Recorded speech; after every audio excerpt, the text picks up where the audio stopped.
오늘 제목은 우상문화를 막는 성전입니다. 복음은 창세전부터 우상문화와의 싸움을 해왔다라고 볼 수 있어요. 창세기 6장에 있는 네피림 사건 때문에 홍수 사건이 일어났죠. 그럼 이 네피림이 정확히 말하면 사람들이 우상 숭배에 빠진 것을 말하는 겁니다.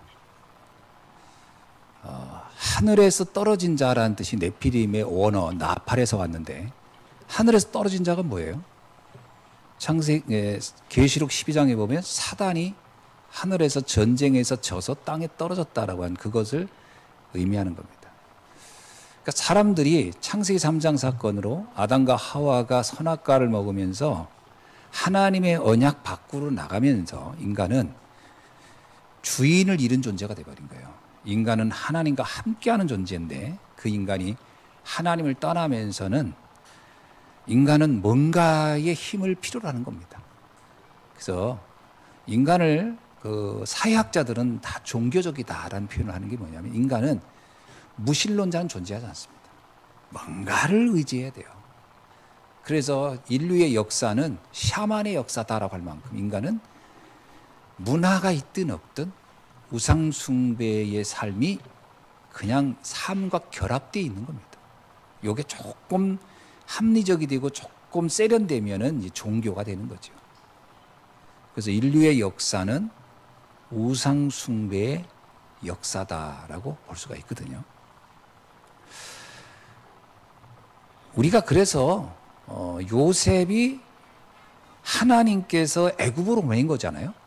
이 형들이는 노예로 팔았다고 하지만 나중에 요셉이 창세기 45장에서 말하기를 하나님이 나를 먼저 보냈다 그런 얘기를 한단 말이에요.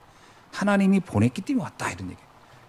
즉 과정은 형들의 미움이지만 목적과 내용을 들어가 보면 하나님이 의도한 바였어. 근데 그러면 왜 애굽이냐? 그때 애굽은 우상 문화의 정점을 찍고 있던 곳이었습니다. 우리가 알고 있듯이요, 이집트를 가면요, 애굽이 지금 이집트잖아요. 이집트를 가면 전부 다 우상 숭배입니다. 그 거대한 피라미드도 결국 거기에서 나온 거고요. 10가지 그 재앙이 있잖아요. 10가지 재앙의 그 내용이 다 우상 숭배와 관련된 겁니다. 하나님은 왜 그곳에 요셉을 보냈죠? 바로 그곳의 우상과의 싸움 때문에. 그래서 보낸 겁니다, 사실 정확히 말하면. 우리가 모세가 왜 출애굽이라고 하는 과정을 겪죠? 그것은 우상과의 싸움을 말해주는 겁니다. 다윗이 블레셋과 싸울 때 뭐라고 하죠? 그 블레셋의 골리앗이 하나님을 막 조롱합니다. 내가 니네 나라를 잡아먹으러 왔어. 니네 나라를 내가 침략해서 가지러 와. 이러지 않고요, 네가 섬기는 하나님 막 조롱합니다. 이게 우상 숭배에 관한 얘기거든요. 그때 다윗이 뭐라고 하냐면, 내가 섬기는 만군의 여호와의 이름으로 네게 간다. 이 싸움은 겉으로 보는 것은 골리앗이라는 사람과의 육체적 싸움인 것 같지만 내용으로 들어가면 우상과의 싸움이에요. 다니엘이 끌려간 바벨론은요, 그때 당시 모든 우상의 근원지입니다. 여기에 하나님이 다니엘을 보낸 거예요. 그 우상을 무너뜨리라고. 그래서 오늘날 우리가 하나님이 우리를 부르신 목적이 뭘까요? 근원으로 딱 들어가면요, 우상 문화와의 싸움에서 승리하라는 겁니다. 저 흑암 문화를 바꾸라는 거예요. 지금 세상은 흑암 문화가 완전히 장악한 상태입니다. 여러분, 동성애니 이런 거 있잖아요. 다 흑암 문화. 그 배후에 누가 있겠어요? 사단이 있는 겁니다. 자, 그래서 지금 우리의 신앙생활에 어떤 의미에서 주적을 정확히 알아야 돼요. 싸움의 대상을 정확히 알아야 돼요. 그래서 에베소서 6장 12절에서 바울이 뭐라고 했냐면, 우리의 싸움은 혈과 육과의 싸움이 아니다. 이렇게. 우리가 에베소서 6장 12절에서 이 바울이 뭐라고 하냐면, 우리는 지금 혈과 육과 싸우는 게 아니다. 우리의 싸움의 본질은 보이지 않는 영적 존재와의 싸움이다. 그러니까 신앙생활이 뭐냐라고 하면요, 물론 우리가 뭐 올바르게 살고 또 하나님 말씀을 전해야 되고 당연한 겁니다. 근데 그 본질적으로 보면은 이 모든 가치관이 누가 잡고 있죠? 에베소서 2장의 2절에 뭐라고 하죠? 공중권세 잡은 자가 세상의 모든 풍속과 문화를 붙잡고 지금 세상 사람을 이끌고 있다. 우리의 신앙과는 엄밀하게 말하면 하나님의 이 복음의 능력으로 우상 문화를 붙잡고 있는 사단과의 싸움이다 라고 보는 게 정확히 맞습니다. 그러니까 이걸 영적으로 봐야 돼요. 그러니까 우리가 신앙인이 아니면 그건 어떤 제도의 문제, 사람의 문제, 뭐 어떤 어떤 오늘날의 제도의 문제, 국가의 문제 이렇게 볼 수 있을 겁니다. 그러나 영적으로 보면 그렇지 않은 거예요. 그게 신앙인에게 준 특권입니다. 그래서 고린도전서에서 뭐라고 하죠? 성령이 너에게 임하면 우리가 세상이 알지 못하는 깊은 것까지도 통달한다. 그 보는 눈이 열리는 거거든. 이걸 우리는 영안이다 이렇게 얘기하는 겁니다. 영안이 열려야 본질을 보는 겁니다. 우리가 자칫 잘못하면 사람의 문제로 보거든요. 아닙니다. 그 배후에는 흑암의 문제라고 봐야 하는 거죠. 그래서 겉으로 드러난 것만 보고 판단하면 실수합니다. 그래서 반드시 현실만 보지 말라는 거예요. 사실을 정확히 봐야 됩니다. 근데 사실만 봐도 실수예요. 진실을 볼 수 있어야 돼요. 그러나 진실만 봐서도 답이 안 납니다. 그래, 그럴 수 있었겠지. 이 정도예요. 이해가 될 뿐이지 답은 안 나요. 뭘 봐야죠? 영적 사실을 볼 수 있어야 됩니다. 여러분, 어떤 사람이 이상한 짓을 해요. 영적 사실로 볼 수 있어야 돼요. 아, 그가 사단에게 잡혀서 사단이 준 유혹에 넘어가서 저렇게 된 거구나. 그럼 우리는 뭐와 싸워야 돼요? 영적 싸움을 하는 겁니다. 이 부분을 놓치면 우리는 사실은 우리도 모르게 본질을 놓치는 현상과 싸우는, 그러니까 실체는 놓고 그림자와 싸워버리는 생각이 돼요. 그럼 굉장히 애매해집니다. 그림자 싸움은 누가 이길까요? 누가 질까요? 그림자와 여러분 싸우면 누가 져요? 아무리 열심히 싸워도 싸우면 내가 져버려요. 왜? 실체가 아닌데 싸우니까. 내가 지쳐버린다니까. 어느 날 보면요, 이 싸움은 끝도 안 난다 그래요. 왜? 끝이 안 나는 대상과 싸우니까. 영적 사실을 볼 수 있어야 할 줄 믿습니다. 그래서 이 성전의 언약 있잖아요. 성전 언약이라고 하는 것도 결국은 우상 문화와의 싸움 때문에 주신 겁니다. 자, 보세요. 모세가 광야에서 성막을 하나님이 주셨잖아요. 그게 뭐와의 싸움일까요? 성막을 왜 줬죠? 애굽의 문화, 애굽의 우상 문화를 가지고 있는 이스라엘 백성들. 그죠? 이스라엘 백성은 400년간 애굽에 살다 보니까 그들 마음속에, 그들의 삶 속에 스며든 거 있는 이 우상 문화란 말이에요. 이거와의 싸움, 이것을 떨쳐내고 여기에서 벗어날 수 있는 길이 성막을 통하여 하나님의 말씀을 붙잡을 때 빠져나오는 거거든요. 초기에 그의 모세의 형 아론이 이 문화에서 완전 빠져나오지 못했어요. 그래서 모세가 시내산에 기도하러 올라간 사이에 뭐냐, 황금 송아지 만들어 놓고 하나님을 섬긴다고 한 거예요. 의도는 하나님을 섬기는 건데 지금 내용은 우상 숭배예요. 왜 그렇죠? 문화에서 빠져나오지 못한 거예요. 이게 흔적이 남아있는 거예요. 우리도 모르게요, 복음 안에 있으면서도 우리 안에는 오래된 유교 문화, 불교 문화가 내재되어 있을 수 있습니다. 샤만이 남아있을 수 있어요. 그래서 찾지 못하면 열정적인 신앙이 언뜻 보면 무속 생활하는 거하고 되게 유사할 수 있어요. 그래서 정말 이게 신앙, 그러니까 모양만 기독교적이지 내용을 들어가 보면 굉장히 이게 무속적인 경우가 있을 수 있다. 왜 그러죠? 우리 안에 묻어 있는 거예요. 이거를 바꿔내는 게 뭐다? 하나님의 말씀이고 성전의 응답인 줄 믿습니다. 다윗에게 왜 하나님은 성전 언약을 줬죠? 성전을 지라고? 그때 당시 가나안이라는 문화, 가나안 지역의 문화, 그리고 그 블레셋의 문화가 얼마나 강했는지 이스라엘 사람들은 자신도 모르게 그 문화에 점점점 거기에 흡수되어 가고 그 영향을 받아요. 그래서 하나님이 다윗에게 성전을 지라 그래요. 성전에서 매일 그곳에서 예배를 드고 말씀을 듣는 동안에 무슨 문제가 있는지, 우리 안에 어떤 흔적이 있는지를 발견하고 떨쳐낼 수 있도록. 성전 언약. 수룹바벨이 왜 바벨론에 있을 때에 하나님이 성전 언약을 줬냐? 반드시 수룹바벨이 뭐였냐면 이거잖아요. 우리의 집을 회복하는 것보다 더 중요한 건 성전 회복이다. 성전을 재건하는 거다. 왜 그러죠? 우상에 젖어서 성전을, 집을 진들, 그거는 말 그대로요, 언 발에 오줌 넣는 기능이다. 발이 얼었는데 그거 좀 따뜻하게 한다고 거기다가 만약에 소변 넣으면 발은 더 썩어요. 그러니까 지금 우리가 내용 자체가 우상에 스며들어 있는데 모양만 바꿔서 되겠냐? 성전을 회복해서 근본을 바꾸라. 초대교회가 붙잡은 언약이 뭐냐? 성전 언약입니다. 그래서 바울은 가는 곳곳마다 교회를 세웠어요. 왜 교회가 필요하냐? 우리 안에 있는 우상의 문화, 그 시대의 문화를 바꾼. 그래서 바울이 고린도에 가면 교회를 세우고, 데살로니가 가면 교회를 세우고, 빌립보 가면 교회를 세우고, 로마에 가서 교회를 세운 이유가 뭐냐? 그 문화를 바꿔내는 사명 때문에. 흑암 문화, 우상 문화를 바꾸라는 거죠. 그렇다면 오늘 우리 예수한교회가 하나님이 우리 천안에 이곳에 세운 이유가 뭘까요? 잘 보세요. 뭐 우리가 우상하면 무속인들만 우상이 아니에요.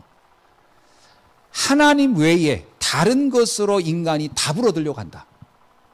사람을 통해서도, 사상을 통해서도, 어떤 형상의 모양을 통해서 거기서 행복을 찾으려고 하고 인생의 답을 찾으려고 한다. 다 우상입니다.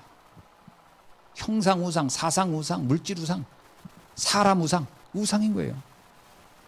그래서 오늘 본문에 나오잖아요. 5절에 비록 하늘에나 땅에나 신이라 불리는 자가 있어. 사람을 신처럼 여긴다. 우상입니다. 역사 이래로 보세요. 권력을 가진 자들이 다 자기가 신인 척했단 말이에요. 저기 북한의 지금 지도자들은 자기가 아예 태양이라고 하잖아요. 이렇게 되는 겁니다. 이게 우상이다. 사상적으로 인간의 행복을 만들어줄 것 같다? 이게 우상이에요. 이게. 우리는 이런 부분들을 정확히 볼 수 있어야 됩니다.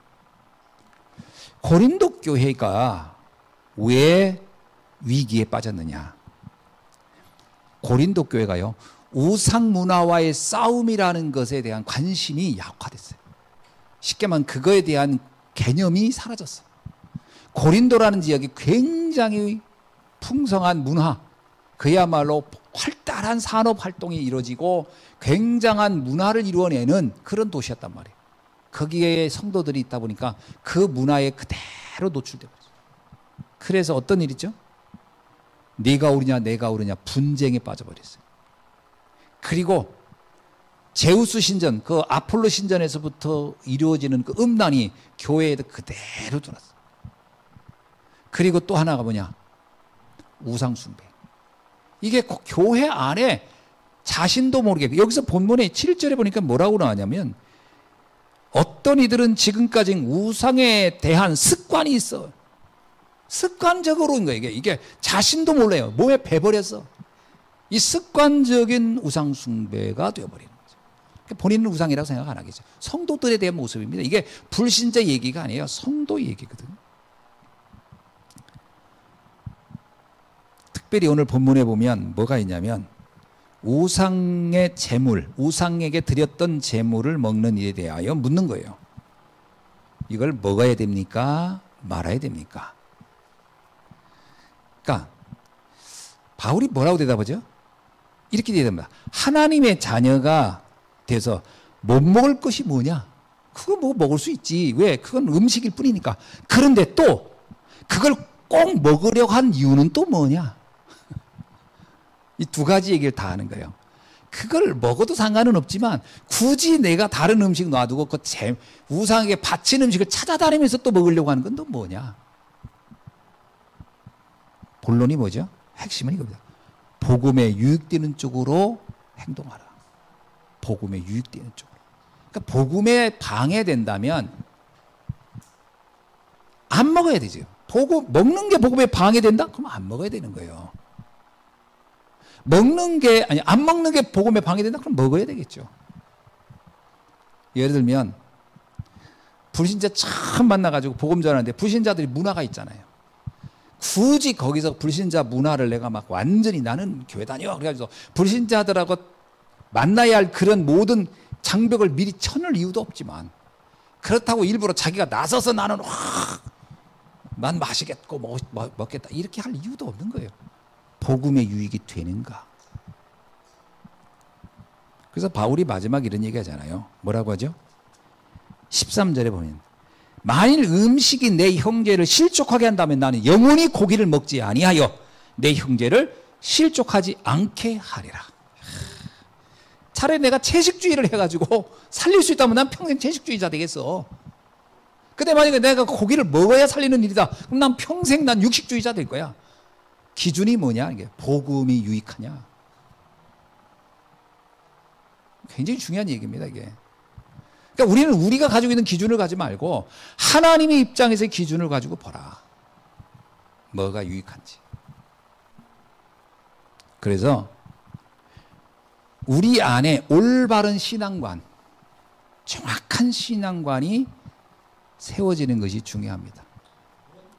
자, 첫 번째, 오늘 특별히 고린도 교회에 주는 메시지이기 때문에 어떤 성전관을 가져야 하는가에 대해서 세 가지로 나눠서 설명드리려고 합니다. 첫째는 내 안에 세워야 할 영적 성전. 내 안에 어떤 성전을 세워야 할까? 어떤 교회가 세워져야 할까? 성전이란 말은 거룩한 장소란 뜻이니까 교회를 포함해서 말하는 거죠. 내 안에 올바른 영적 성전을 만들어야 할 줄로 믿습니다. 그럼 올바른 영적 성전은 뭘까요? 마태복음 16장 13절로 19절에 보면 예수님께서 가이사라 빌립보 지방에 왔을 때 제자들에게 물어요. 너희들이 가서 사람들이 나를 누구라 하는지 한번 알아보고 와라.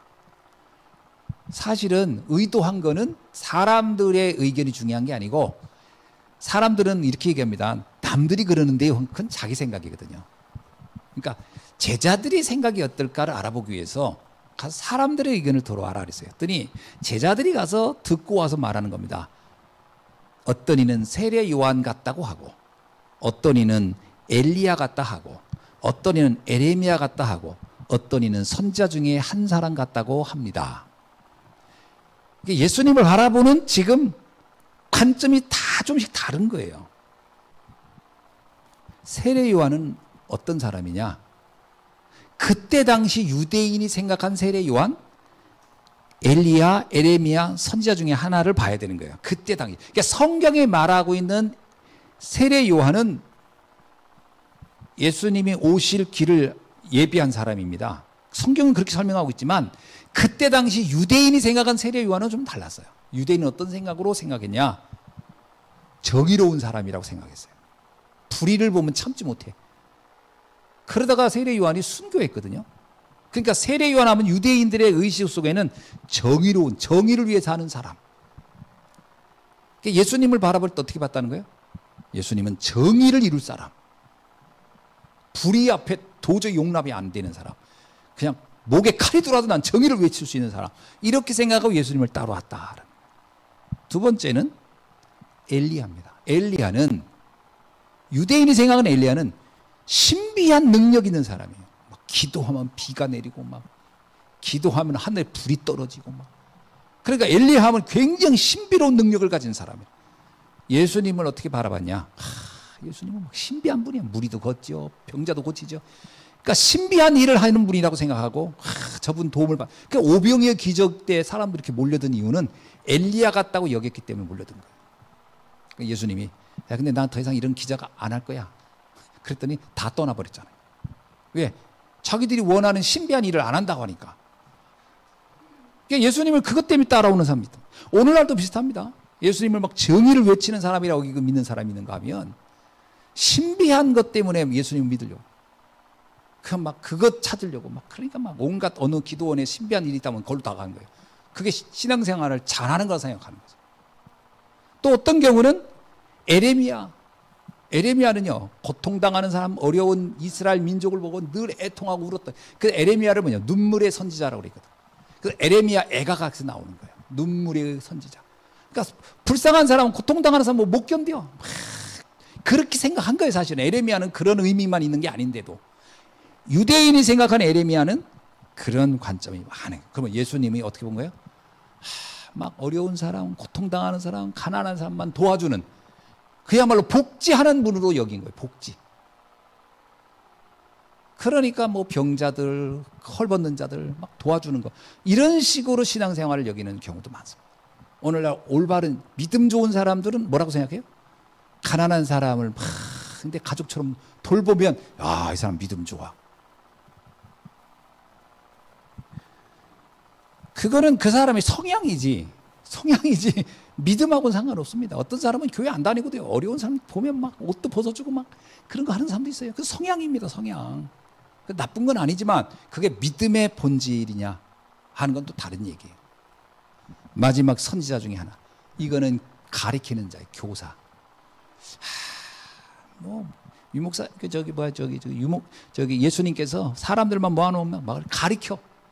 훌륭한 말씀 막 가르쳐줘. 그러니까 저 랍비 훌륭한 랍비. 그래서 예수님을 랍비라고 여긴 대표적인 사람이 가룟 유다예요. 가룟 유다는 예수님을 늘 랍비요 선생님. 그러면 가르치는 일을 하는 분이라고 생각하는 거예요. 오늘날에도요 교회도 뭔가 막 가리키는 걸 하면 굉장히 세련된 교회, 뭔가 앞서가는 교회 이렇게 생각하는 거예요. 그건 많이 가리킵니다. 학교가 이제 거의 학교야 학교. 과연 그게 신앙의 본질일까? 예수님 그 얘기 듣더니 사실 그거는 누구 생각인 거예요? 제자들, 그 말하는 제자들의 생각인 거예요. 자기들 의견을 남을 비력해서 자기가 얘기한 거예요. 나도 그렇게 생각합니다라는 거예요. 예수님이 대놓고 얘기하면 그럼 너희들은 나를 누구라고 여기냐? 지금까지 얘기한 거가 답이 아니라는 거 얘기거든. 그럼 너는 나를 누구라고 생각하고 왔냐? 그러니까 다들 머리를 극적극적한 거예요. 이 네 사람 중에 하나 아닐까요? 그때 베드로가 얘기합니다. 주는 그리스도시요 살아계신 하나님의 아들이십니다. 지구 태어나고 최초로 가장 정확하게 예수님 앞에서 고백한 사람이 베드로예요. 예수님은 그리스도입니다. 엘리야도 아니고 에레미야도 아니고 세례 요한도 아니고 선지자 중에 한 분도 아니고 그리스도이십니다. 그리스도는 뭐예요? 참 왕, 참 제사장, 참 선지자이십니다. 사단을 꺾으실 분이요, 죄를 해결할 분이요, 우리를 지옥 가야 할 우리 운명을 천국으로 안내할 분이요. 예수님은 우리의 만왕의 왕이시며 만주의 주가 되시는 분이요, 살아계신 하나님의 아들이십니다. 그 얘기는 뭐예요? 하나님의 아들이라는 얘기는요, 우리 혈연적 개념으로 아버지와 아들 이 개념이 아니에요. 아들이란 단어의 헬라어 휘오스라는 단어는 동등한 권한을 갖는다는 의미예요. 그러니까 주님은 하나님과 같으신 분이십니다. 말씀이 육신되어 우리 가운데 오신 분이요, 하나님이 인간의 몸을 입고 오신 분이십니다. 이 말을 한 거예요. 베드로가 가장 정확히 본 거죠. 예수님 뭐라고요? 바요나 시모나 네가 복이 있구나. 야, 어떻게 네가 그걸 알았냐? 누가 가르쳐줬냐? 그건 육신이 가르쳐줄 수, 사람이 가르쳐줄 수 있는 게 아니다. 하나님께서 너에게 가르쳐줬구나. 아버지께서 너에게 알게 해줬구나. 그러면서 중요한 얘기입니다. 이 믿음의 반석 위에, 그게 믿음의 반석입니다. 이 믿음의 반석 위에 내 교회를 세우리라. 교회의 가장 올바른 영적 성전은 뭐냐? 오직 예수가 그리스도라는 믿음의 고백입니다. 여러분, 착한 사람이 많이 모일 수도 있어요. 훌륭한 사람이 많이 모일 수 있어요. 뛰어난 사람이 그게 교회의 본질이 아닙니다. 교회는 그 사람이 누구든지 상관없어. 예수가 그리스도라고 고백한 이들의 모임이 교회입니다. 예수가 그리스도라고 믿는 그 사람이 하나님의 자녀요, 그가 교회입니다. 교회의 시작을 알아야 돼요. 올바른 교회. 그래서 우리가 이 교회가 좋은 교회인가 나쁜 교회인가 뭐로 판단합니까? 시설이 좋고 훌륭한 사람이 많고 헌금이 많이 들어오고 사회적인 일을 많이 하고 그럼 훌륭한 교회일까요?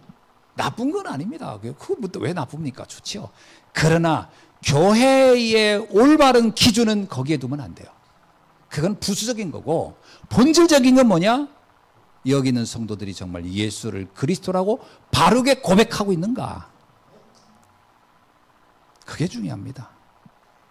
두 번째는 뭐냐면 예수님께서 공생의 3년 동안을 말씀했던 메시지를 우리는 잘 기억해야 돼요. 교회는 모름지기 예수님이 교회의 머리시고 예수님이 교회의 몸이십니다. 자, 그러면 교회는 예수님의 모든 메시지가 교회 안에서 흘러 넘쳐야 돼요. 맞죠? 사람의 메시지가 있으면 안 돼요, 교회는. 어떤 똑똑한 사람이 교회에 있어가지고 어떤 철학자가 교회에 있어가지고 어떤 유능한 학자가 교회에 있어서 얘기한다. 그건 교회가 아닙니다. 주님의 말씀이 흘러야 돼요. 그럼 예수님이 3년간 하셨던 말씀을 우리는 귀담아 들어야 돼요. 우리 교회는. 모든 건강한 교회는. 뭐지요? 예수님 3년 동안요. 바꿀 거 버릴 건 얘기했어요. 버리고 바꾸라는 거예요. 뭘요? 지금까지 알고 있던 모든 기준 바꿔야 된다는 거예요. 예수님이 마태복음 5장 1절로 12절에서요. 8가지 팔복 얘기합니다. 너희들이 알고 있는 복, 그거 바꿔야 돼. 그게 복이 아니야. 그 복을 얻으려고 모여있다? 그러면 나와 거리가 먼 교회야. 그렇잖아요. 사람들이 생각한 복이 우리가 예수 믿어서 얻으려고 한다? 그게 우리가 받을 복입니까? 그러면 주님의 말씀하고 있는 것과 우리는 거리가 너무 먼 거예요. 교회는 교회의 모습을 갖췄을지 몰라도 주님과는 상관이 없는 교회가 될 수 있어요. 심령이 가난한 자는 복이 있나니 천국이 저의 것이며. 성도는요 영적인 것에 대한 갈망이 있어야 됩니다. 이게 교회다운 교회예요. 복음을 위해서 어떤 핍박이 와도 견딜 수 있는 거, 그게 복이라고 그러잖아요. 그게 교회입니다. 그냥 나에게 좀 이익 여부 따라서 내가 좀 손해 보면은 언제 뭐 교회 뭐 딱 뒤도 안 돌아보고 막 이러면 이게 무슨 교회입니까? 그건 복음을 위하여 어떤 핍박이 와도 어떤 환란이 와도 그게 교회죠. 그게 초대교회가 그 모습을 갖췄기 때문에 세계를 바꿀 수 있었던 겁니다. 또 하나 뭐냐? 잘못된 기도. 마태복음 6장 5절에서 15절에 말하잖아요. 무엇을 마시고 입을까? 이거 놓고 기도하는 거? 틀린 기도야. 잘못된 기도야. 너희는 먼저 그의 나라와 의를 구하라. 우리 교회가 모여서 기도할 때 무슨 기도를 하냐? 주님 이거 주세요. 저거 주세요. 뭐 나쁜 건 아니겠죠. 뭐 주님이 그렇다고 안 주지도 않을 거니까. 그러나 더 중요한 기도가 있다는 거예요. 먼저에 먼저. 그건 나중에 해도 된다는 거예요. 그런 기도는 나중에 해도 된다. 먼저 할 게 뭐냐? 너는 먼저 그의 나라와 의를 구하라. 그러면 그 모든 것, 네가 원했던 것은 그냥 더하여지리라. 그건 자연스럽게 따라오는 것이 될 것이다. 우리의 기도의 내용을 바꾸라. 왜냐하면 유대인들의 기도가 다 육신적인. 제가 오래전에 예루살렘을 성지순례 때 한번 진짜 오래전입니다. 그러니까 뭐 제가 전도사 때 갔던 기회가 나는데 뭐 그냥 뭐 3, 40년 전이라고 해야 되나? 그때 기억나는데 통곡의 벽에 갔더니 그 사이사이 벽돌 사이에 종이가 엄청 꽂혀 있는 거예요. 그게 다 기도문을 써서 꽂아 놓은 거예요. 마치 우리 저기 절에 가면은 그 연등에다가 막 기도문 쓰듯이 종이 쪽자. 근데 보니까 한국 기독교인들이 꽂아 놓은 종이는 특징이 있어요. 뭔지 알아요? 색지다 써요. 다른 사람은 다 하얀 데다 쓰는데 우리는 색지. 그리고 외국인들은 재생지 같은 데다가 누런 데다 써서 꽂아 놓는데 우리는 다 아주 좋은, 그리고 모양도 하트 모양 뭐 이런 거 그런 데다가 뭐 써서. 그러니까 이제 궁금하잖아요. 사람들이 무슨 기도문을. 왜냐면 외국 거는 봐도 그 영어를 모르니까, 우리가 모르니까. 아니 한국 건 보고 싶은 거라. 거기 그냥 관광 가이드 가더니 벽돌 사이에 꽂혀 있는 기도문 빼지 말라는 거예요. 그것도 하나의 문화니까 건드리지 마. 하지 말라면 더 하고 싶잖아요. 가가지고서 저 뭐라고 썼나 꺼냈어. 우리 아들 승진하게 해주세요. 우리 손자 낳게 해주세요. 건강하게 해주세요. 우리 집안 잘 되게. 전부 다 육신적인 거예요. 그때 내가 알았어요. 불교들이 그 연등에 쓴 기도문이나 교회 성도, 거기 성지순례를 내려 불교인이 왔겠어요? 기독교인이 왔지. 그리고 또 밑에 또 교회를 써요. 어느 교회에서 왔다가 다 교회 와. 성도들이 다 써는 거예요. 기도문이 다 100%. 내가 10개를 꺼내서 봤는데 나중에 다그 자리에 꽂아 넣었죠. 다시 이렇게. 전부 다 무엇을 먹고 마시고 입을까? 육신적인 거예요. 하나님의 나라를 위하여. 거기서 하나 가장 특이한 거 봤어요. 우리 평화통일하게 해주세요 쓴 거 내가 하나 봤어요. 그나마 민족을 위해서 걱정하고 쓴 글을 하나 내가 봤어요. 기도문. 우리 전부 다 이런 기도를 합니다. 기도 바꾸라. 그 다음에 마태복음 12장 1절로 8절. 예배관 바꾸라. 안식일 바꾸라. 그죠? 안식일의 주인인 주님이다. 그 절기 그게 중요한 게 아니다. 예배의 핵심이 뭔가를 봐라. 유대인들은요, 예배 드릴 때 굉장히 많은 절차와 많은 행사와 이런 걸 했거든요. 그게 예배의 핵심이 아니다. 예배의 중요한 핵심을 놓치지 말아라. 예배를 제대로 드려야 됩니다. 그리고 마태복음 16장 13절로 20절. 잘못된 그리스도관을 바꿔라. 그래서 올바른 그리스도관을 가져라. 이게 중요한 우리 교회가 갖춰야 할, 내 안에 세워야 할 영적 성전인 줄로 믿습니다. 그래서 우리는 결과적으로요, 최종적으로 말하면 세 가지를 정확하게 우리 안에 정리해야 돼요. 하나는 뭐냐? 사도행전 1장 1절입니다. 내가 먼저 쓴 글에는, 그 먼저 쓴 글이 누구예요? 누가복음을 말하는 거거든요. 누가복음, 복음을 얘기하는 겁니다. 그 먼저 쓴 거, 오직 그리스도여야 된다는 거예요. 오직 예수 그리스도. 이것이 우리가 가져야 할 가장 확실한 내 안에 세울 믿음의 망대. 두 번째는 사도행전 1장 8절이에요. 예수님께서 승천도 미루고 한 말씀이 40일간 하나님의 나라의 일을 말했다. 우리가 어떻게 세상을 바꿀 수 있죠? 바꾸는 방법은 하나밖에 없어요. 복음을 정확히 전달하면 세상은 바뀌게 돼 있어요. 그것이 우리가 해야 할 사명. 세계복음화입니다. 현장에 하나님 나라로 바꾸는 일이 우리의 사명이에요. 흑암의 나라 바꿀 수 있습니다. 재앙의 땅 바꿀 수 있습니다. 고난의 현장 바꿀 수 있어요. 믿음 가지셔야 됩니다. 우리 가정 안 바뀔 것 같습니까? 아닙니다. 복음이 정확히 증거되는 순간 바뀌게 되는 줄로 믿습니다. 세 번째는 뭐냐? 이건 우리의 힘으로 하는 게 아니에요. 사도행전 1장 8절. 오직 성령이 너에게 임하시면 성령의 역사를 믿어라. 성령이 지금도 능력으로 역사한다는 사실을 믿어라. 그리고 기도하라는 거예요. 성령의 역사를 정말 믿는 자는 기도하게 돼 있어요. 우리가 뭘 열심히 해서 세상이 바뀌지 않습니다. 정말 언약 잡고 기도할 때, 사도행전 1장 14절, 그들이 오로지 기도에 힘쓸 때, 사도행전 2장 1절, 오순절 날이 이미 이름에 하늘 불같은 바람 같은 역사가 임한. 그 무슨 얘기입니까? 하나님의 말씀을, 성령의 역사를 믿고, 그래서 예수님이 그러잖아요. 그날을 오기를 기다리고 있어라. 주님이 약속한 그 성령의 임재를 기다려라. 그러면 그날이 오면 몇 날이 못 뛰어서 너에게 그 아무도 감당할 수 없는, 그 누구도 막지 못할 놀라운 역사가 일어나게 될 것이다. 사랑하는 성도 여러분, 여러분이 정말 이 언약 잡고 기도한다면 세상에 그 누구도 막을 수 없는 역사를 이루어낼 수 있는 줄로 믿습니다. 근데 우리는요, 다른 건 다 하는데 기도를 안 해. 걱정은 매일 하는데 기도는 정말 잘 안 해요. 바꿔야 됩니다. 기도는 선택이 아닙니다. 필수지. 그냥 하도 그만한, 아니 내가 하나님 능력이면, 내가 하나님 같은 능력이 있어도 내가 모든 걸 해낼 수 있으면 기도 안 해도 됩니다. 아니 내가 완벽한데 뭘 기도해요. 그러나 내가 한계가 너무 많다.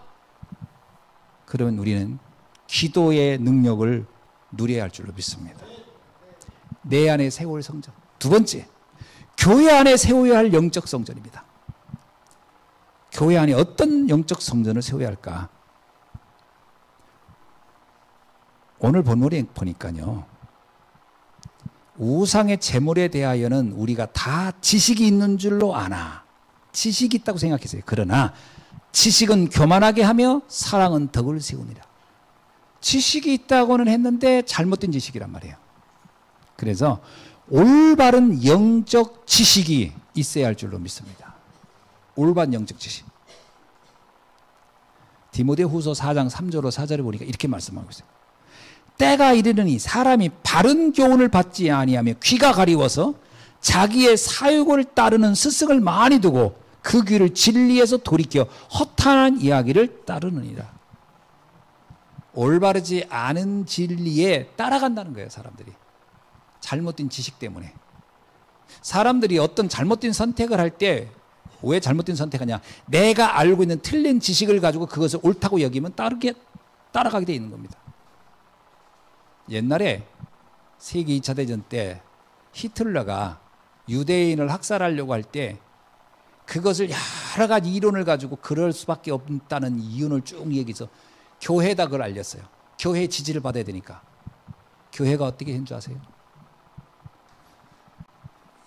유대인을 학살하는데 가장 대표적으로 동의한 원리, 그 근원이 뭔지 아세요? 얼마나 웃긴지 아세요? 유대인이 예수님을 십자가의 다른 민족이기 때문에 십자가에 매달은 민족이니까 그 유대인은 하나님이 증오하고 저주하는 게 맞다. 요렇게 이론에 동의해버린 거예요. 그래서 교회가 어떻게 했어요? 목사님들이? 그럼 유대인을 학살하는 거는 하나님의 뜻이구나. 이게 얼마나 황당한 지식입니까? 자기 깐에는 올바른 지식이라고 생각한 거예요. 틀린 지식이 수많은 사람을, 죄 없는 사람을 학살하는데 교회가 방조해버린 거죠. 히틀러는 그때서 비로소 천천만군을 얻은 것처럼 이제 교회가 합의해줬는데 뭐 죽이는 건 문제가 안 돼요. 왜? 이제 양심이 뭐가 없어요. 왜? 하나님이 허락한 법이래. 이 틀린 지식이 이렇게 무서운 거예요. 올바른 영적 지식이 있어야 됩니다. 오늘 고린도서 8장 4절로 6절에 뭐라고 나오죠? 우상은 아무것도 아니다. 우리에게는 창조주 하나님만 참 신이시고 만물은 예수 그리스도께서 만드셨고 우리도 구원하셨다. 진짜 신은 하나님밖에 없어. 그리고 진짜 그 하나님이신 예수님은 창세전부터 창조할 때 같이 있었고 우리도 그분이 구원했어. 이것이야말로 우리가 믿어야 할 참 지식이야. 이렇게 얘기를 하는 겁니다. 사람에게 의지하지 마. 사람에게 뭔가 답이 있을 거라고 기대도 하지 마. 하나님만이 우리의 답이야. 그리스도만이 우리의 주인이시여. 그것을 의심하지 말라. 이런 얘기입니다. 빌립보서 3장 7절로 8절에 뭐라고 나오죠? 그러나 무엇이든지 내게 유익하던 것을 내가 그리스도를 위하여 다 해로 여길 뿐더러 또한 모든 것을 해로 여기면 내 주 그리스도 예수를 아는 지식이 가장 고상하기 때문이라. 가장 고상한 지식이 뭐라고요? 예수가 그리스도라는 사실이 가장 고상한 지식이다. 그 외에 다른 것은 그냥 참고사항이지 절대 진리가 아니다. 두 번째로는 잘못된 우상 문화를 막아야 합니다. 뭐가 잘못된 우상 문화입니까? 오늘 5절에 보세요. 하늘에나 땅에나 신이라 불리는 자가 있어 많은 신과 많은 주가 있다. 이게 뭐예요? 사람에게 기대하는 거예요. 사람에게 답을 구하는 거예요. 그게 어마어마한 우상이라는 거예요. 여러분, 말씀보다 사람이 우선이 되면 그게 우상이 되는 겁니다. 어떤 사람보다도 말씀이 앞서 있는 줄로 믿습니다. 왜 카톨릭이 문제가 된 줄 아세요? 교황을 말씀보다 앞에 둬요. 그래서 교황 무호설이야. 교황은 죄가 없어. 교황은 무슨 짓을 해도 완전한 사람이야. 왜 카톨릭이 문제가 되는지 아시죠? 마리아는 무호해. 죄가 없대요. 마리아도 그리스도가 필요한 사람이에요. 교황도 그리스도가 필요한 거예요. 우리도 모르게 잘못해서 어떤 특정한 사람에게 인생의 답을 구하려고 하면 우상이 되어버리는 거예요. 여러분, 저를 사랑해주고 저를 믿어주는 건 좋은데 저에게 답을 구하지는 마세요. 전 답을 줄 수 있는 사람이 아닙니다. 오직 말씀만 답입니다. 이거 우리 착각할 수 있어요. 사람한테 모든 걸 기대할 수가 있으니까. 큰일 납니다, 그게. 하나님이 아닌 다른 곳에서 답을 찾으려고 할 때 우리도 모르게 우상숭배에 빠지는 우를 범하게 되는 겁니다. 고린도전서 8장 7절에 뭐라고 나옵니까? 고린도 교회는 자신들도 모르게 이 사람 우상숭배가 습관이 되어 있다. 그런 선생님입니다. 양심이 약해지고 더러워지는 것을 그들은 몰랐다. 벗어나야 됩니다. 또 하나는 뭐냐? 그 왜 그러면 우리가 이런 데 자꾸 속느냐? 이유는 간단합니다. 왜 우리는 우상숭배에 쉽게 속아 넘어가냐? 고린도후서 11장 14절 15절에 바울이 말했어요. 광명한 천사처럼 의의 일꾼처럼 그렇게 우리 눈에 보이기 때문에 속는 것이다. 자, 세 번째 뭐냐? 교회는 믿음이 약한 자가 실족하지 않도록 하는 겁니다. 아멘이죠? 교회가 세울 영적 성전 중에 하나는 뭐냐면 믿음이 약한 자가 무너지지 않도록 하는 것이 우리의 기준입니다. 우리도 모르게 신앙의 기준을 잘못 선정할 때가 있어요. 뭐냐면 믿음이 없어서 흔들리고 갈등하는 사람들에 대해서 찾지 않으면 우리가 무심할 수 있어요. 그래서 우리의 기준을 믿음이 좋은 사람에게다 두는 경향이 있어요. 그게 왜 그러냐면 세상이 학교 선생님은 학생들을 이끌어갈 때 기준을 어디다 두나요? 공부를 못하는 애한테 두나요? 공부를 잘하는 애한테 두나요? 그럴 것 같아요. 내가 봐도. 공부를 잘하는 애한테 기준을 둬야 재밌을 것 같아요. 그러니까 제가 학교 다닐 때도요. 선생님은 누구만 쳐다본 줄 아냐? 공부 잘하는 애하고만 아이 컨택을 해. 걔만 보고 걔가 알아듣도 끄떡거리면 다음 페이지. 다음 페이지야. 모르는 애들은 아무도 신경 안 쓰네. 그러니까 걔들은 저기서 자든지 말든지 걔들은 이미 포기해서 선생님이 관심도 없어. 그렇게 되니까 잘하는 아이만 따라가는 거예요. 야, 이게 1년, 2년, 3년 되면 어떻게 되겠어요? 이미 선생님은요. 잘하는 아이들 이름도 다 기억해요. 관심도 있고. 못하는 애들은요. 걔가 성적이 몇 점인지 관심도 없는 거예요. 야, 그거 참 비참하잖아요. 세상은 그렇습니다. 세상은 성공자 중심이란 말이에요. 근데 교회는 뭐예요? 연약한 자를 기준으로 두라. 무너지지 않도록 하라. 그들이 무너지지 않도록 하라.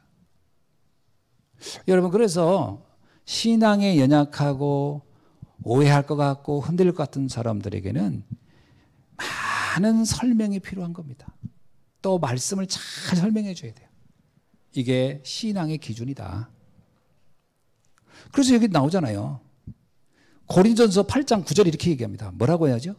너희의 자유가 믿음이 약한 자들에게 걸려 넘어지게 하는 것이 되지 않도록 조심하라. 난 믿음에 난 자신 있어. 난 우상에게 드린 재물 먹어도 문제가 안 돼. 왜? 나는 이게 어떤 문제인지 어떤 음식인지를 아니까. 이건 뭐 하나님이 주신 건데 저 우상 숭배하는 자들이 갖다가 그냥 쓰니까 아무것도 아니야 이거는. 난 그냥 먹을래. 그럴 수 있다 이거예요. 그러나 믿음이 연약한 자를 보고 제사상에 올린 음식을 먹네? 라고 해서 그가 시험에 들거든. 어떡하라? 네 자유를 그런데 함부로 쓰지 말라. 오해할 수 있다면 하지 않는 게 좋겠다. 넘어지지 않게 하라. 고린도전서 8장 13절에는 뭐라고 해요? 만일 음식이 내 형제를 실족하게 한다면 나는 영원히 고기를 먹지 아니하며 내 형제를 실족하지 않게 하리라. 영혼의 가치를 보라는 거예요. 한 영혼 한 영혼의 가치를 볼 수 있어야 된다. 이게 오늘 우리가 붙잡아야 할 중요한 교회의 영적 성전인 줄로 믿습니다. 세 번째, 후대 안에 세워야 할 영적 성전입니다. 여러분,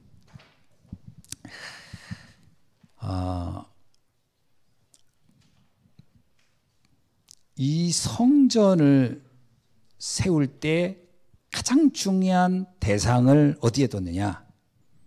후대입니다, 사실은. 후대에 뒀어요. 출애굽 2세가 출애굽했던 2세대들은 유월절을 본 적이 없어요. 그죠? 피 바르고 나온 걸 본 적이 없어요. 다 부모 세대로 들은 얘기예요. 홍해를 건너본 경험이 없어요. 홍해를 건넜다는 거 다 들은 얘기예요. 그러니까 이들에게는 신앙의 이야기가 다 들은 얘기예요.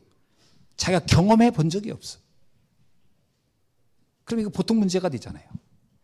오늘날 잘못하면 우리 아이들이요, 신앙에 대한, 복음에 대한 얘기를 다 부모 세대에 들어서 하는 거예요. 들어서. 부모들은 이리 되더라. 나는 정말 답 없이 있다가 어느 날 복음 알고 힘이 나고 막 답이 나고 막 행복하고. 그거 다 들은 거예요. 자기들은 그 경험이 없네. 그러니까 이 신앙이 다 막연한 이야기가 돼버린 거예요. 어떻게 해야 됩니까? 그래서 모세가 신명기 6장 4절로 9절에서 1세대 부모에게 준 언약이 있어요. 너희의 자녀들에게 어떻게 하라? 말씀을 각인시켜라. 그것만이 답이다. 그래서 너는 마음을 다하고 뜻을 다하고 힘을 다하여 네 하나님을 사랑하라. 그리고 오늘 내가 네게 명한 이 말씀을 너는 마음에 새기고 네 자녀에게 어떻게 하라? 부지런히 가르치라. 말씀이 들어가면 돼요. 왜 그러죠? 말씀은 살아있고 운동력이 있기 때문에. 말씀은요, 처음에 들을 때는 잘 몰라요. 근데 어느 날 내 인생이 어떤 위기의 순간이 왔을 때 말씀이 떠오른다면 그 사람은 살아납니다. 살아납니다. 그때 말씀이 생각나지 않고 사람들의 말이 생각나면 큰일 납니다. 어떤 강사의 말이 떠오른다든가 어디서 본 책의 이야기가 떠오르면 곤란합니다. 하나님의 말씀이 떠올라야 돼요. 그래야 살아나요. 하나님의 말씀은 살아있고 운동력이고 우리 관절과 골수를 쪼개기까지 하며 우리의 생각도 바꿀 수 있는 게 말씀인데 말씀이 곧 하나님이시다 그랬어요. 말씀이 들어가는 것이 답니다. 후대를 살려야 된다. 그래서 우리 후대의 영혼 속에 말씀이 있는가? 이거 점검해 봐야 돼요. 의외로 말씀이 없을 수 있어요. 우리가요, 메시지를 들어도 애화나 뭐 즐거운 얘기는 잘 들리는데 하나님의 말씀이 들으면 졸음이 이렇게 쏟아져요. 그게 각인이 잘 안 돼요. 말씀은요, 이게 왜 그럴까? 고린도후서 4장 4절에 나와요. 세상 신이 혼미케 하여 하나님의 말씀의 광채가 비치지 못하게 한다. 그러니까 사단은 다른 건 안 감춰요. 뭐만 가려요? 말씀만 가려요. 야, 아무개 강사가 뭐 이런 얘기 했는데 내가 거기 가서 그러면요, 사단은 그때 잠잡니다. 그때가 사단이 쉴 때는 어떡하냐? 말씀이 아닌 얘기할 땐 사단은 쉬어요. 왜? 그건 막을 이유가 없어. 왜? 그건 뭐 백날 들어도 뭐 자기하고 아무 그러나 이제 그러다가 이제 하나님께서 말씀하시기를 그러면 이제 사단이 그때부터 활동하기 시작합니다. 아, 이거 빨리 가서 막아야지. 그래서 하나님 말씀 들으면 졸리고 세상 얘기 들으면 눈이 확 떠지는 사람이 있어요. 잘 봐야 돼요. 사단이 옆에서 지금 어떻게 활동하고 있나. 신기하고 놀랍게도요, 사단이 나를, 그러니까 내가 굉장히 중요한 사람인 줄 아는 거지. 내가 중요한 사람이니까 내가 말씀 들으면 안 되니까. 그리고 여러분, 말씀은요, 귀로만 듣는 게 아닙니다. 말씀은 눈으로 듣는 거예요. 말씀은 보고 듣고 실천할 때 복이 있다 그랬어요. 여러분, 눈을 감고 들은 것과 눈을 뜨고 들은 거 다릅니다. 제가 그 실험해 봤거든요. 눈을 감고 들어봤어요. 자, 눈 뜨는 순간 생각이 안 나. 눈을 감고 들은 거를 기록하려고 그러니까 생각이 안 나. 눈 뜨는 순간, 야, 신기하게 눈을 뜨는 순간 말씀도 사라지더라고. 아, 눈을 감으면 말씀이 안 들린다는 걸 알았어요. 말씀은 전도자, 메신저와 눈을 컨택하면서 아이들이 내가 부모가 얘기할 때 눈 감고 뜬다고 생각해보세요. 애가. 말하세요. 저 귀 열려 있어요. 저 다 듣고 있어요. 눈 딱 뜨는 순간 기억할 것 같아요? 기억 못합니다. 어떻게 메시지 들어간지 아세요? 그 아이가 내가 눈을 마주치면서 얘기를 해야 그 말이 들어가요. 아이 컨택을 해야 돼요.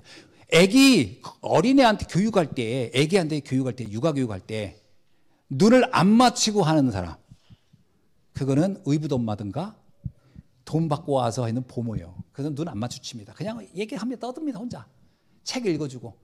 얘는 자고 있는데 얘는 눈 하나도 안 들어가. 근데 엄마는 어떻게 해요? 엄마 교육은 어때요? 아이 컨택을 합니다. 쳐다보면서 얼르면서 아이고 얘기해요. 잘 봐, 잘 봐. 그래서 얘기에 그게 들어가는 거예요. 메시지는 눈으로 보고 귀로 듣는 거예요. 그래서 예배 시간에 눈 감고 있으면 거의 90%는 날아간다고 생각해야 돼요.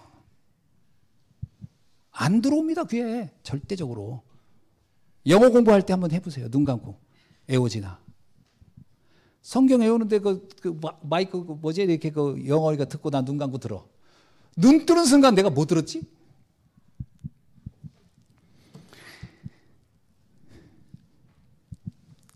메시지를 눈 뜬 상태에서 아이 컨택하면서 넣어줘야 돼요. 할렐루야. 예. 그리고 두 번째, 기도의 능력을 알려줘야 돼요. 기도. 가장 안 되는 게 기도입니다. 아이들 기도할 줄 몰라요. 기도를 알려줘야 돼요. 그래서 마태복음 21장 13절에 주님이 말하잖아요. 내 집은 기도하는 집이라고요. 여러분, 교회는요, 예배 드리는 곳이면서 기도하는 집이에요. 굉장히 중요합니다. 렘넌트가, 우리 청소년들이 기도가 이해됐다? 어느 곳에 가서도 그는 무너지지 않습니다. 기도가 안 된다는 얘기는 뭐예요? 사람의 소리에 귀 기울인다는 거예요. 기도를 한다는 것은 하나님 앞에 내 문제를 질문한다는 거예요. 그러면 답을 받게 돼 있어요. 그러니까 기도가 그렇게 중요한 겁니다. 세 번째, 셋들 있는 성전을 언약으로 잡도록 도와줘야 돼요. 지금은요, 다민족 시대예요. 우리나라는 다민족 시대 한가운데 있어요. 그러면 성전을 지을 때 이방인의 뜰을 만든 것처럼, 그건 다민족을 위해서 만든 거예요. 이방인의 뜰, 지나가는 나그네들을 위해서. 똑같아요. 지금도 다민족이 와서 말씀 들을 수 있는 교회를 만들어내야 돼요. 이게 하나님이 이 시대에 준 미션이에요. 그리고 두 번째는 병든 자가 굉장히 많아요. 마음의 병, 정신적인 질환, 영적 질환, 이름 모를 질병으로 고통당하는 사람이 너무 많아요. 우울증, 편집증, 공황장애, 강박증, 중독. 이 사람들을 뭐로 치유하겠어요? 교회가 안 치유하니까 누가 나서냐? 3단체가 나섰어요. 그럼 프리메이션, 뉘에지, 유대인 조직들이 한다고 그러고 있는 거예요. 심지어는 불교가 그걸 한다고 하고 있어요. 템플스테이 해가지고. 교회가 여기에 지금 침묵하고 있단 말이에요. 이거 시작해야 됩니다. 그리고 세 번째, 후대들을 집중해서 세우는 시간표 가져야 돼요.